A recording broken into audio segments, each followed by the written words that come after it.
Good day everyone, I'm Johara Kabir from Six Reporter. My topic is about business law. Business law. Ang law o batas is tumutukoy sa patakaran o guidelines na sinusunod ng mga tao. It's either ipinapatupad ng government, ito na yung legal sense or nag-i-exist lamang ito or tinatawag nating non-legal sense. Non-legal sense. First, divine law. Isa itong guidelines o patakaran na pinapaniwalaan ng galing kay God. So ito yung pag-a-apply natin ng moral, spiritual, or religious principles para mag-guide tayo to rule our business, our decisions and interactions. Second, a natural law, a set of principles na na-adapt natin sa ating kapaligiran, and this can rule the behavior of every human being.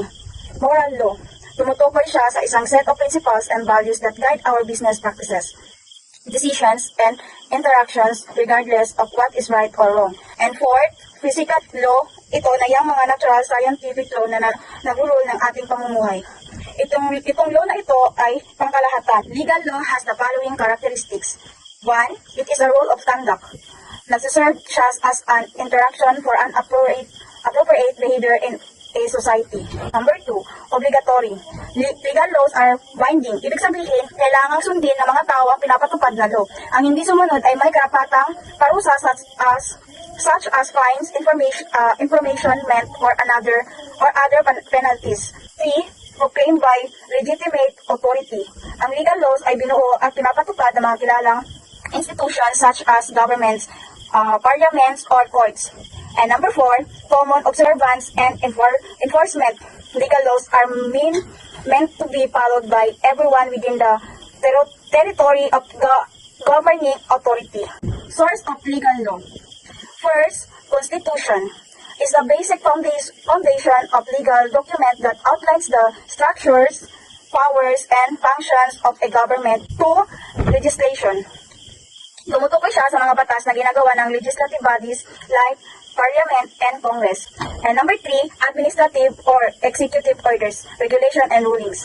Dito naman, gumagawa ito ng rules and guidelines para maipapatupad or para mai-apply yung mga law na ginagawa ng legislation. And number 4, judicial decision. Tumutukoy siya sa outcomes o kalalabasan ng mga courts cases na kung saan ang mga judges ay ina-analyze and ina-apply yung mga laws to the specific facts presented by the involved parties. And number 5, custom. Ito yung mga tradition and practices na mayroong ang isang community or society. And number 6, principles of justice and equity. Ini-emphasize niya dito yung fair and impartial treatment of individuals. Number 7, religion. Tumutukoy sa paniniwala, practices, and rituals ng isang group ng mga tao. So, sa legal system, ina-acknowledge nila and pinoprotektahan ang rights and bawat isa to protect and express their religious beliefs as long as they do not bring harm to others. Entrepreneurs should be knowledgeable of the basis of business law. Ang business, pwede mo siyang ipatayo ng kahit na anong structured like sole, propertyship, partnership, or corporation. Sa sole propertyship, ang nagmamay-ari ay nag-iisa lamang. Pangalawa, kadalasan ang mga business nakastick lang sila sa specific product or services. For example, ang isang clothing store nakafocus lang sila sa pagbebenta ng apparel, habang ang isang restaurant naman specialize siya sa pagsaserve ng Italian foods. Number 3, sa location naman, nakadepende dito yung success ng isang business. For example, ang isang coffee shop na mayroong is nasa city with many offices and residents. So, papatok ang business mo dito kasi marami kang magiging customers. And number 4, sa pag-business, mayroon ka ng pwedeng pagpipilian ng cash transactions. Where yung mga bayad is bibigay ba ng cash or by card?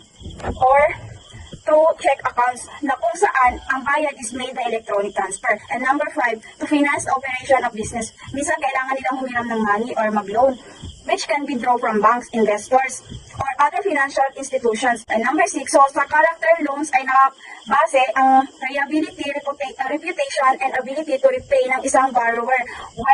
While sa loan, with collateral, kailangan ng borrower ng mga pledge ng property as a security for loans. And number 7, promissory notes is isa siyang written promises na kung saan nakalagay doon kung magkano money ang iyong babayaran. While bank checks are orders to a bank to pay a specific amount to the receiver. And number 8, para mas mapalago ang isang business, kailangan mo makipag-partner sa mga local citizens or foreigners. And number 9, sa local transactions, same country lang kayo ng iyong mga customer suppliers and partners. So, foreigners naman, kailangan ng guide from different legal, cultural, and financial system. And number 10, sa financing, isa siyang business model na kung saan ang franchisor or the owner of the business is kailangan niyang mag-grant ng license sa isang franchisee para ma-operate niya ang business using franchisor brand. Processes and support, the business person will somehow deal.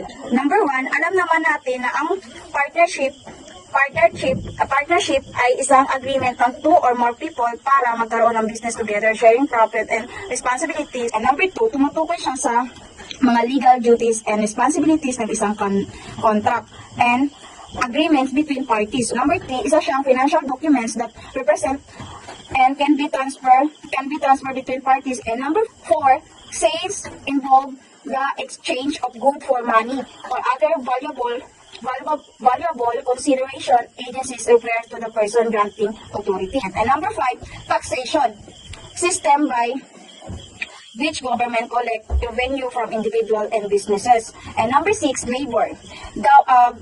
Govern the right and responsibilities of employers and employees in the workplace. Labor. A business person deals with various contracts like service, rental, and sale agreements. To understand them, basic language knowledge is needed.